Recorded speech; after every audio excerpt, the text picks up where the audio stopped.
If you're a parent, you know exactly what it's like navigating your child's big emotions. But what if those really tough moments could actually be transformed? Well, today, we're diving into a powerful playbook that can help you do just that.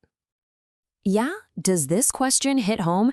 That feeling when a seemingly small frustration suddenly just erupts into a full-blown meltdown?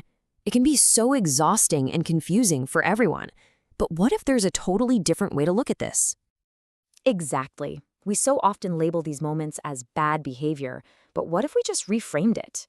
What if it's not about a defiant child, but a child who's simply missing a crucial skill that they haven't been taught yet? And that skill is self-regulation. This is the foundation, really. It's the key that unlocks a more peaceful and connected way of handling life's ups and downs. So, what exactly is it? Think of it just like learning to read or ride a bike. It's not something kids are just born with. It's a skill that has to be taught and practiced and supported over time. It's kind of like their own internal control panel for managing everything life throws at them. And this is not some abstract idea. Think about what it looks like in real life. It's the ability to calm down after a big disappointment, to pause before yelling, to stick with a tricky puzzle, or to simply wait your turn to speak. These are not small things. They're the absolute building blocks of maturity. And honestly, teaching this skill is one of the greatest gifts you can give your child. The benefits aren't just for today, they literally ripple out across their entire life. Let's look at why this is so incredibly important. So this is the immediate payoff, isn't it? A home with fewer emotional explosions. When kids can manage their feelings, they're just less likely to get derailed by small setbacks, which means more peace for them and for you. This one is huge. A child who can control their impulses and handle frustration is a child who can navigate friendships, share, and just collaborate with others. It's the absolute foundation for healthy social connections. And this goes so much deeper than just what you see on the outside. Internally, when a child learns they can handle their own big feelings, they develop this profound sense of capability and self-worth. They start to feel powerful in the best possible way. And that focus, it also translates directly to success in school. I mean, after all, the same skills that prevent a meltdown are the exact same ones that allow a child to concentrate on a math problem, listen to their teacher, and push through a difficult assignment.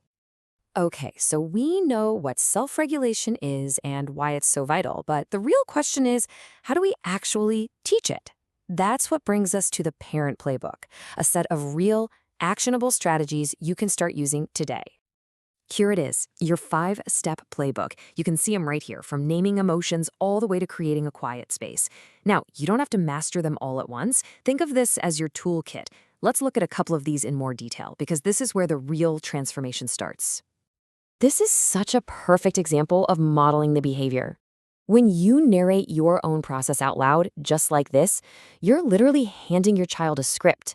You're showing them, not just telling them, what self-regulation actually looks and sounds like in the real world. And here are some of those simple but incredibly powerful tools. We're not talking about anything complicated.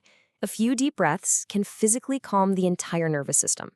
Counting to 10 creates that crucial little pause between an impulse and an action.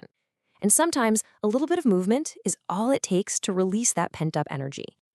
But what about when you're in the thick of it, when a meltdown is already in progress?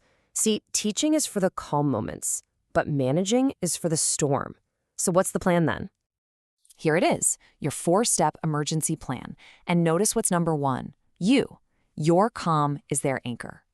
Then you validate their feeling. I see you're really angry, before you even try to guide them toward a tool. The real teaching, that reflection, that always happens after the emotional storm has passed. All right, we've covered a lot of ground, from the what and the why all the way to the how. So let's bring it all together and just boil this down into the most important takeaways for your parenting journey. Think of this as your mission. Be an emotion coach, be a role model, be a teacher.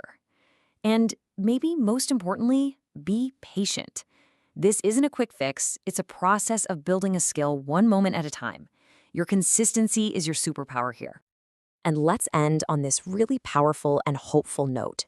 You are not just stopping tantrums, you are equipping your child with a fundamental skill for a happy, confident, and successful life.